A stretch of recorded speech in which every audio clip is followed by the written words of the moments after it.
देशाच्या इतिहासात पहिल्यांदाच बौद्ध समाजाचा व्यक्ती सर्वोच्च न्यायालयाचा मुख्य न्यायाधीश झाला.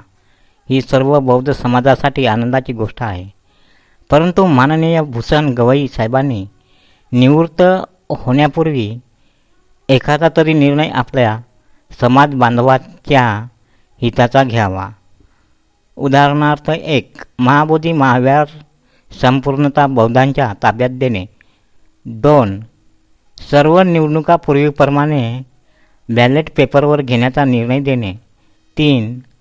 अनुसूचित जाती SC आरक्षणाचे उपवर्गीकरण होऊ न देणे, कारण डॉक्टर बाबासाहेब आंबेडकरांनी संविधानात केलेली आरक्षणाची रचना हीच सर्वोत्तम रचना आहे. कृपया त्याला छेडछाड करू नये. बौद्ध समाजाला इतर दुसरी कोणतीही मोठी अपेक्षा नाही.